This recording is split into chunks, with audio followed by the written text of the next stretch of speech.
The first weekend of the NFL postseason is in the books. It's history. It is not without controversy. DY's take on the call, no call that helped the Cowboys advance yesterday. His take on the NFL's Elite Eight, and your phone calls as well. It is all tonight on After the Game with Darrel Young. Live from News Channel 8, this is After the Game with Darrel Young. Good evening, and thank you so much for joining us on After the Game with Darrel Young. Redskins season over. Football season, not so much. We're still going. DY, thanks for being here. Thank you for having me. Yet again. Happy New Year's. Thank you. Same to you. What'd you do? Went home to mom and dad. Brother came in town and spent the New Year with just the family. What'd they cook? Ooh, a little bit of everything. Probably gained about 10 pounds, but it's off season. We won't tell Jay Gruden that. Before we talk about the NFL's Elite Eight and yesterday's, whatever you want to call that Dallas did at the end of the game, or frankly what the referees did at the end of that game, the one major move from Redskins Park since we last spoke, Jim Haslett let go. Mutual parting of the ways, whatever you want to call it. Your reaction, DY? Sad because I've been with him since 2010. And he's one of the only guys I know besides Greg Blosh being here, when I was a defensive player. And, Haslett had a helping hand and moved me over to fullback, when I came back with Shanahan when he took over. So, frustrating because we had a season like we did. But, going back to the history of Jim Haslett, he's a heck of a coordinator. He'll get a job because of what he's done in the past and, everything he did in St. Louis and New Orleans, the way he took those defenses. So, a pleasure meeting him. He's a great guy. And, it didn't work out here, but that's just the nature of the NFL. Hopefully he gets a job somewhere. There's this sense that somebody had to go. There's a scapegoat somewhere, whether it was deserved or not. You were not surprised by this, or were you? I was surprised just because it was a lot of things. I mean, we had a lot of injuries, a lot of young guys. Offensively, we didn't help him.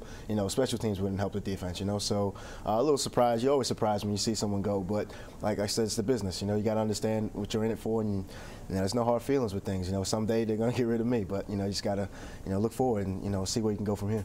703-387-1020 is our lawn and leisure hotline. If you want to talk with DY, we can do some Redskins if you want. We can also look ahead at the NFL playoffs. The Elite Eight should be good. DY, one of the teams advancing, the hated in these parts for the most part, Dallas Cowboys. Did you watch this game yesterday? I did watch the game. It was frustrating. Frustrating because I felt like we should have been the team there because, we have the talent, to be, where they are. And, I don't think their defense is better than ours. I don't think their offense is better than ours, but they're playing better. They played better this season. They're a 12-4 ball club who won a playoff game. I think they haven't, I don't know the last time they won a playoff game, but, credit to them. They did a good job. And, there's a lot of controversy in that game, but it's football. We just saw that play. You said they did a good job. The referees helped no matter how you slice it. That was a game-changing call. Don't know if we would have changed the outcome, but we don't have a choice. It's what they called. What'd you make of the pass interference call that ended up being a no call? I think if that's the Redskins, I think they call pass interference if we're in a situation with the Cowboys. But honestly, like I said, time in and time out, I'm not one of those guys that can criticize a ref because I'm not, I'm not in the situation that they're in. I don't understand what they've seen. I thought it was a flag, but then again, hey, they get paid to make decisions too. So, they went with what they thought was the decision that they made, and it's okay, I guess. You mentioned if the Redskins were playing Dallas, you guys would have been flagged for that. Do you think Dallas and maybe other elite, I don't know if they're elite in the standings, but they're elite in terms of profile, do some teams get more calls than others? It seems that way. Being a Redskin, we don't really get many calls across the NFL, but, I'm not here to complain about that. Just go out there and play football. Hopefully they don't put the refs in a situation to make those calls. But, I think there was some calls, throughout the season that we didn't get that we should have gotten. Even in the, even when we played Dallas, the holding calls was Kerrigan. They didn't call, but, hey, they didn't call holding on me a couple times, so that's all right. Let them just, do what they do. What did Tony Romo show you, if anything, yesterday? This guy is much maligned, scrutinized like Robert Griffin III is, frankly. But he won this game, and he won it late. I've been telling everyone Tony Romo's been, elite quarterback in the NFL for a long time. It's just the stats in terms of wins, in the playoffs haven't, been on his side. But he's one of those guys who finishes, top 10 every year in stats and stuff like that. And I think he's a heck of a football player. And, it's good to see, as an NFL fan, guys just being successful and, getting the critics off your back a little bit. Of course, I don't want him to win because I'm on the, opposing team. But, he's being Tony Romo, dipping, spinning out of blitz. blitzes, doing what he does, creating plays. You know, and his offensive line played pretty well, and you know, DeMarco Murray has a big part in that too. You know, because they're running the ball really well this year, so that opens up a lot of things in the back end. What I found remarkable about Romo, and I know around here he is sort of a convenient whipping boy. This guy went to, I think it's Eastern Illinois. He did. And he was undrafted. You went to Villanova, which is not Alabama or Florida State or Oregon. Isn't there something to appreciate in a guy that came out undrafted from a non-football program? And here he is, I think, probably getting close to, dare I say, Hall of Fame level. He's got to win some playoff games, plural. But this guy's been a heck of a quarterback for 10 years. He's been a heck of a quarterback, and I think the best comparison to, you know, basically put you in a situation in terms of, I heard Mike Tomlin say a couple years ago at the draft, I don't want to see a guy that can run a 4.2 in spandex and track cleats. I want to see a guy, you know, put on his highlight tape. I want to see what he could do on the football field. Play a game for me. That's how I know what I like, and that just goes to show that, you know, the whole process of the draft is, you know, sometimes about where you go and stuff like that. But he's a heck of a football player, and you know, he's making the most of his opportunity. 703-387-1020 is our lawn and leisure hotline. Not surprising that the first up caller tonight on, I believe it's line 1, is Cowboys fan Tanya from Martinsburg. Hi, Tanya. How are you? Hello, Alice. You know, I'm just so elated. Let me say this, Alex. The refs always make bad calls during the game.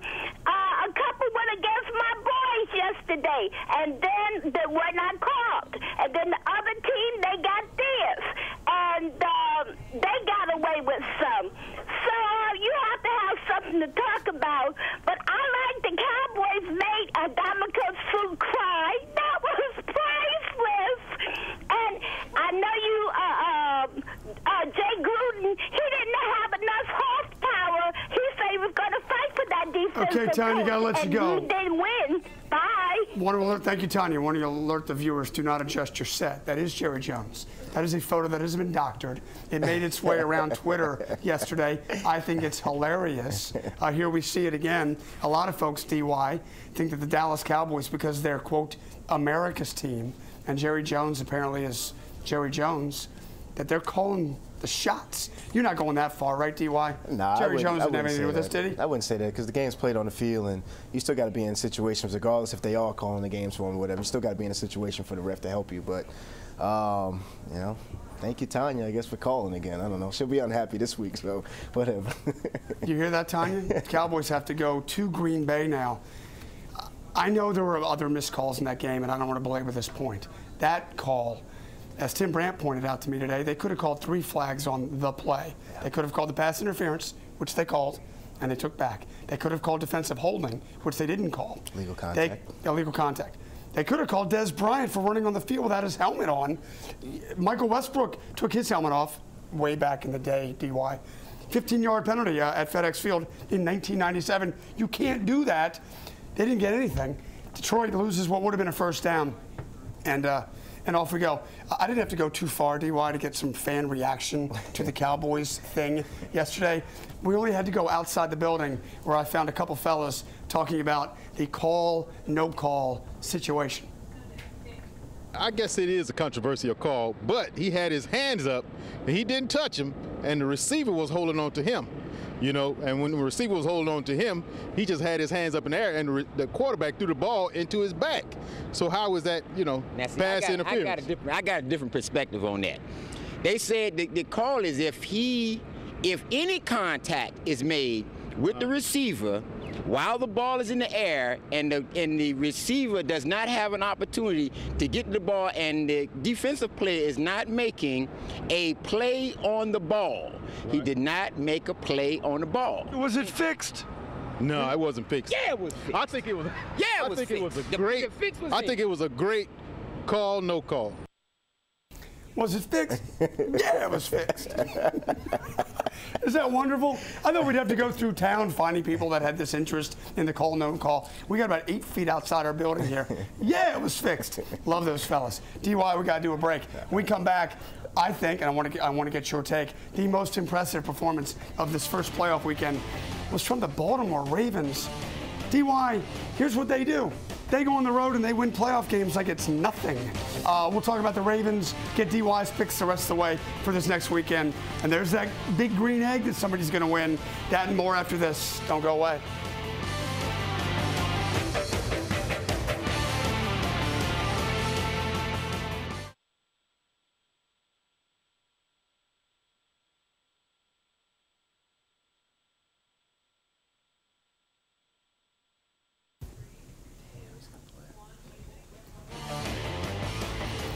Here's your injury report brought to you by the Cochran Law Firm. Bruce Carter of the Cowboys, who had 2 picks a week ago here at FedEx, hurt his knee in that game yesterday. We'll see if he's back in time for the game at Green Bay. Dallas 8-0 DY this season. Green Bay, I think 8-0 at home. Something's got to give in the NFC there. Welcome back to After the Game with Darrel Young. Did you watch the Ravens game? I did. How do they do this? Every year they just sort of, doesn't matter whether the 6 seed, the 4 seed, the 1 seed, the 5 seed, they just win on the road. Football's football. You have to win on the road to be successful in the NFL. Have to. What'd you make of that game? I mean, Pittsburgh's not a good, an easy place to play. The Steelers are the Steelers, and they kind of punched them in the mouth, I thought. Joe Flacco's he's just making the plays that he knows he can make. He's one of those guys. They paid him, and everyone questioned why they paid him so much. A couple years ago, and he's a heck of a football player. I got a chance to play against him a couple times in college. When he transferred from Pittsburgh to Delaware, and I actually got 2 wins versus him in college. So I'm excited about that. I'm a Delaware Blue hand, so I'm not thrilled with that. But he's a heck of a player. He's leading his team to what everyone thought they should have been. 2 years ago winning the Super Bowl, and now they're back and winning games. And even 2 years ago when they went to Denver, Denver's a hard place to play. You can't breathe. And their crowd is they're into football out there. Ravens Nation, is excited about what Flacco's doing. So it's good to see some teams winning. That second play on that highlight was Terrell Suggs. This guy. Ray Lewis is Ray Lewis. This guy is getting close to that level. I think he'll be in Canton at some point. He's one of these guys that when the game means the most, he comes up the biggest. He has to. He's a playmaker. I tried to block him one play in the preseason. He embarrassed me. He's just one of those guys. Yeah, he ran right past me, made a tackle for a loss, got up and danced in my face. And we talked a little trash, but of course he won that battle because he got a 9-yard tackle for a loss. So even in preseason, this guy who's been there, done that. He's a dog. He's doing this in preseason. Yeah, he's a heck of a football player. They got a steal there. Here's Ravens coach John Harbaugh late this afternoon. They're going to be playing at New England. It's a 6 seed against a 1. I don't care what the betting line says. This game is a coin flip. Here's John. We've earned the right to be in this game, just as the Patriots have, and it's an honor to go play, the New England Patriots in the divisional round. And we've earned the right to do that, and they have as well. They're the number 1 seed. We're the number 6 seed, going to play the number 1 seed. We honor that. What a coach this fellow is. All he does is get to the playoffs. I imagine Redskins Ravens is about 40 miles, divides the two. You guys must be jealous of what the heck they do up there consistently. I wouldn't say jealous, but of course we want to win. But they found it. They weren't always this team that they are right now, and they found what they're good at. They stuck to it, and then they haven't had change like we've had. So that helps a lot too. Let's look at the schedule on the NFC side, and DY, I want your thoughts on how you sort of break down these 2 matchups. That first game, AFC. There you see Ravens at New England. It's Tom Brady. It's the Ravens. Ravens did this 2 years ago. Who do you like in that game? Ooh, that's a tough one. I'm going to go New England, though. You think? Yeah, I think so.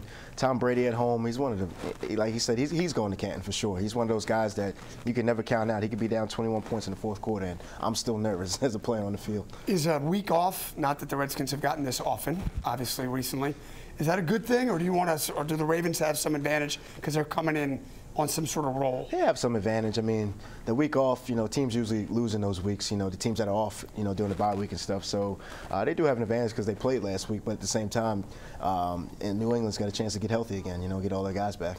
That second AFC game, which will be on Sunday, it is Indianapolis at Denver. Peyton Manning against the quarterback who replaced him in Indianapolis. What do you make of that matchup? I'm going to go Denver. Denver, it's hard to go against Peyton Manning. It's like going against Mayweather in boxing. I'm really not going to do it, honestly. I can't. You never know what you're going to get from him. He's something. It's amazing he can still do this, but he still does it, and obviously at home, they're very, very tough to beat. Absolutely. 703-387-1020 is our lawn and leisure hotline. Lewis is in Manassas, Virginia. Hi, Lewis. How are you? Hey, Lewis. Hey, how you doing? Good. What's up, buddy? First, I want to thank you for everything. I want to say that first, maybe you could tell Gruden you need to start throwing a few more screen passes to you guys. Second, I want to talk about the game. I think it was one of those worst called games I've ever seen in the playoffs. Yesterday, you're talking about last night? Yes, the Cowboys game. Yep. I just think you know, as a Redskins fan, a diehard Redskins fan, I think there's been plenty of, especially this year, I'm always saying the refs don't know what they're doing. And I know DY can't really say anything because he's a player and he's not going to disrespect, you know, part of the game. But as a fan, I can say all I want, and that is, you know, I've been disheartened so many times. And as a diehard Redskins fan, and, you know, where there's games where you're hanging on by a thread and it's one play can change the whole game, then obviously the refs need to make the calls right. And when they throw a flag, and like you guys made the points, there's 3 reasons they could have called plays or called a flag. So, you know, I'm just saying that these refs are getting to the point where they're going to be, robots will be taking their jobs in 10 years. Louis Manassas, we're going to let you go, buddy. Thank you, Louis. Thank you, Louis. DY, as a player, when you know you're out there playing and you know they're getting it wrong, you can't do anything. What do you do? Try not to do what Santana did and lose your cool, but you want to, you know. Like you said, it's frustrating. We understand. There's a lot of things, like you said, I can't say, I won't say. But you know, I feel a certain way about some things, and you know, like you said, it's frustrating. But at the end of the day, you know, I got to go play football. Just try not to put the refs in a situation where, you know, they have to make a call like that. You know, that's how I approach the game. It's still amazing to me that they picked the flag up. It's one thing to make the call or maybe not make the call. Maybe you missed the call. To make it and then pick the flag up is just insane. Martin in Northwest, stay on the line. We're going to try to get your call after the break. This is After the Game with Darrel Young.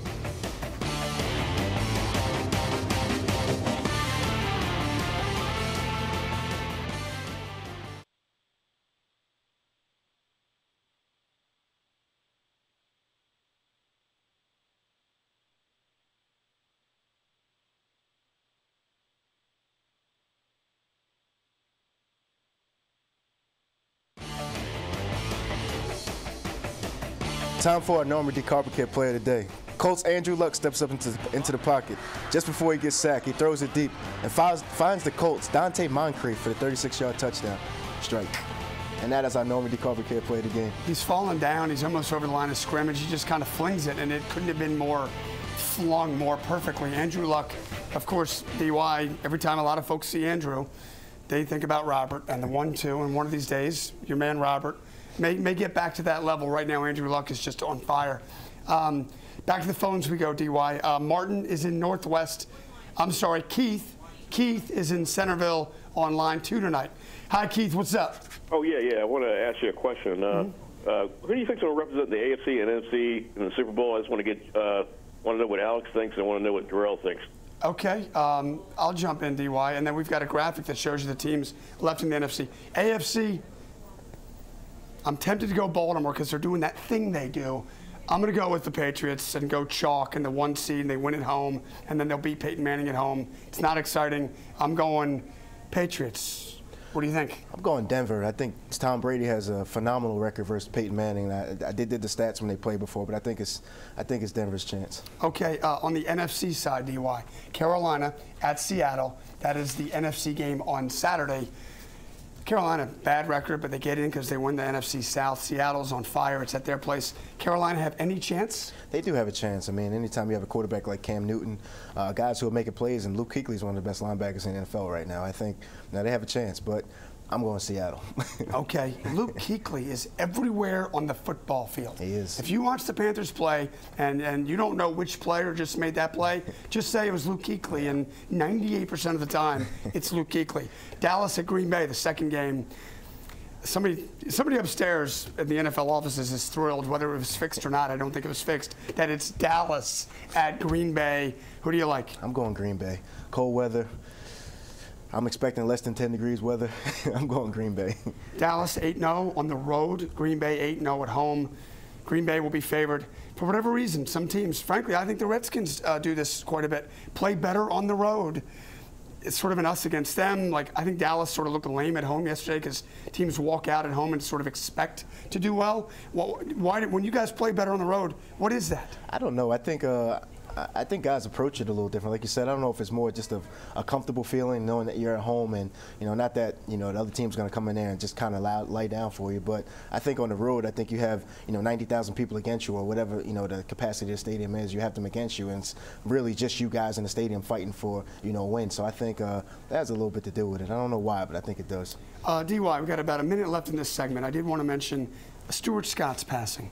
And for a lot of us in this business, and you love sports, your reaction and what did he mean to you as sort of a sports viewer? I tell you what, I was watching the old ESPNs when he was on there, but I think his speech at the ESPYs, I mean, that was touching last night. I was riding back last night, driving here and just listening to it, and just looking at, everything that he was saying and, just his message to the world and basically how you should live and, just his approach and, everything he's, like you said, he's done for sports and the people that he's met and, the way he's changed people's careers and stuff like that. And he told it like it was. I heard people, refer to him basically as a pioneer. He's gonna, he's a straight shooter. He's gonna tell it like it is, and I think that's what you respect most out of him. And him being, being the guy that he is and having the big time interviews. I mean, he's definitely someone who's going to be remembered, by his colleagues and also by the people in the sports, industry. And it's just sad. We will have more with DY after this. Don't go away.